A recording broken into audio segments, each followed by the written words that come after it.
Flexibility, the ability to use a character in a ton of different teams very effectively, and there are many people who seriously value this. So today, I thought it'd be fun to tell you who are, in my opinion, Genshin's top 5 most flexible limited 5-star characters. My name is Juice, and let's get into it. The criteria for making it onto this list is simple: work in a lot of teams, and work in a lot of teams well. If a 5-star unit has 50 teams that are all really bad, then they won't make it onto this list. But if they have 3 to 5 really solid teams that they can comfortably switch between, then they qualify. I'm also making the active choice not to include Farina, Yelan, Kazuha, and Shilunen. They are banned from this video, because those are obviously some of the most flexible 5 stars.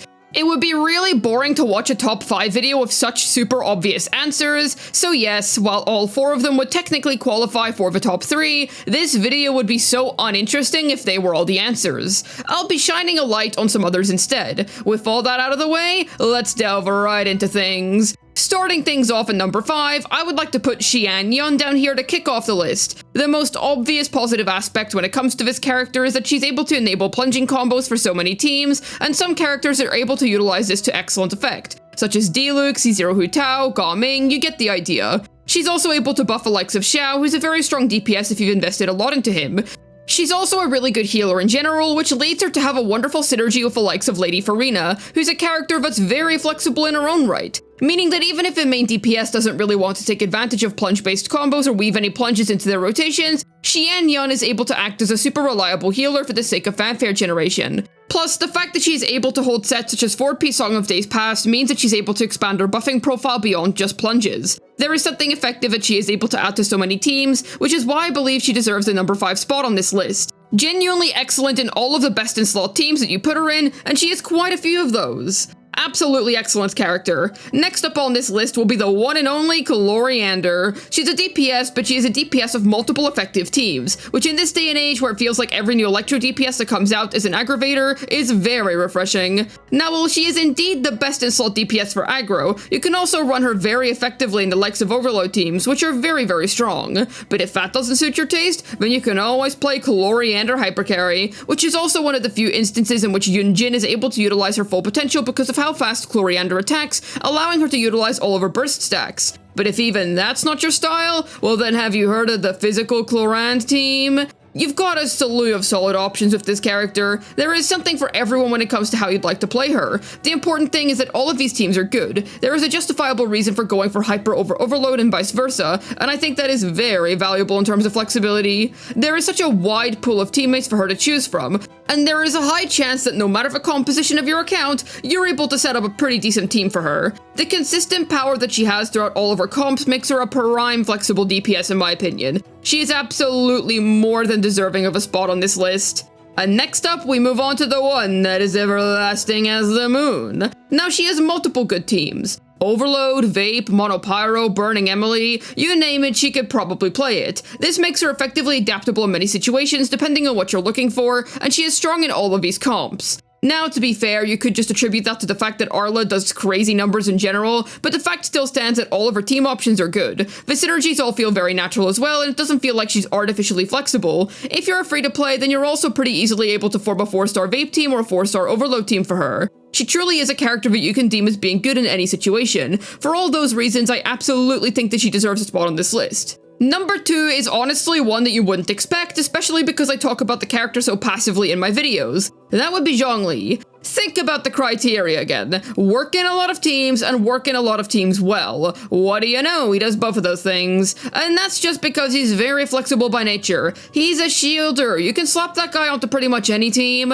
However, the main gimmick here is that his shield is really strong. Not to mention his buffing utility thanks to his 20% universal red shred whenever you have a shield up on characters. While he may have lost a ton of value during Sumeru, he absolutely came back during Fontaine. Think about it. Lenny, Nuvalette, Arlecchino against stagger heavy battles, you get the idea. Sure, he's not exactly a must in those teams. You can replace him with other options, like with Linny, you don't need a shielder if you're good enough. With Neuvillette, you can replace him with Shilonen. But the point of him being a flexible unit that can easily slot into these teams and do his job very well does still stand. I also think it's important to remember that not everybody plays Genshin on a really good high-end PC. There are some people out there with their graphics turned down very low and their overheating phones that are very laggy, and do appreciate that Zhongli prevents them from dying all the time. If you're somebody in such a predicament, then call yourselves out down below in the comments. I'm sorry, man. So there were plenty of understandable reasons as to why you would want to apply him to a team as opposed to a supposedly higher damaging option, because for some people it is more damage to have the comfort as opposed to trying to use the more complicated option.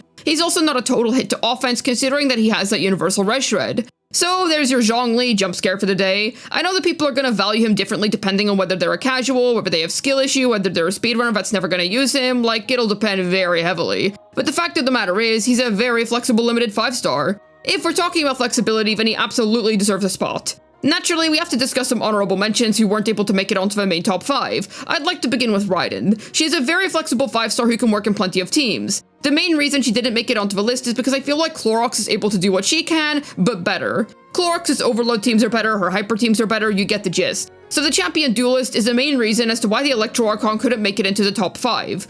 Credit where credit is due, she's able to play in all the teams that Chloriander can, while also being able to support the likes of Eula and do Hyperbloom and Dendro teams and whatnot. Of course, one of the main things that I did highlight at the start of the video was that their flexibility had to have value. I would say that being good for Eula isn't that big of a deal. Even so, Raiden is a very flexible unit, so it'd be kind of dumb of me not to mention her at least once. Then you've got Nahida, who's also a very flexible unit.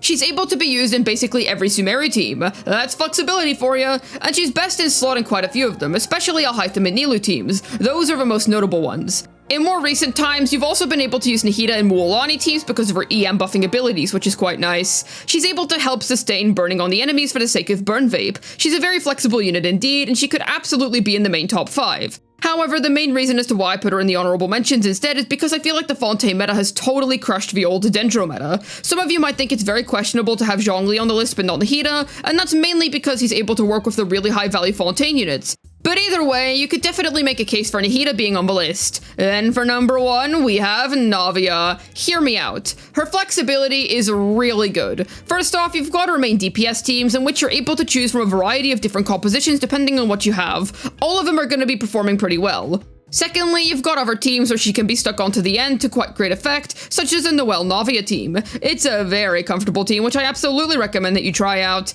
And there's also her ability to be slapped onto the end of teams of other main DPSs, such as Neuvillette teams or Linny teams, for example. That is definitely her least popular use case, but she's actually still surprisingly good when used like this. Her teammate versatility is literally nuts. One of them is legitimately a free 4-star that you can slap on a level 0 artifact set and then get cooking.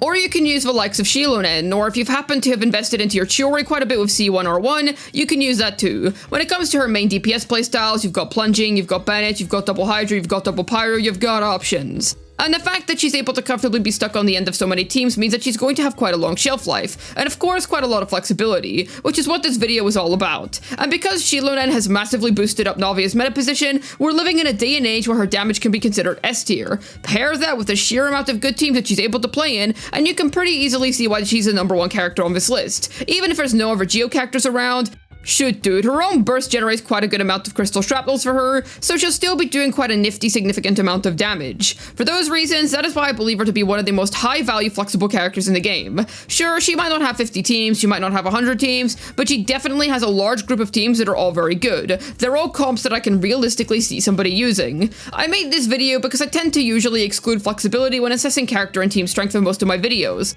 I thought it'd be fun to explore who the best flexible units really are, while still considering my own personal values when it comes to what makes flexibility good, which in my opinion is that a unit's flexibility has to be actually good. Plus, sure, we can harp on about how good the likes of Lady Farina, Shilona, and Kazuha, Yelan, and whatnot are, but we all already know that. I felt like this was a more fun angle to take. Of course, the list is still mostly composed of meta mainstays, but at least the list was a little more unpredictable, huh?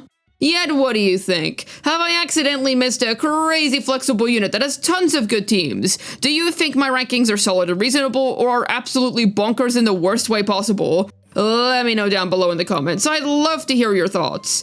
Hopefully this video was able to tell you about Genshin's top 5 most flexible limited 5 stars. This has been Juice, signing out, and Venti will always be the most flexible Genshin unit in my heart because I will continue to slap him in completely random scenarios no matter what.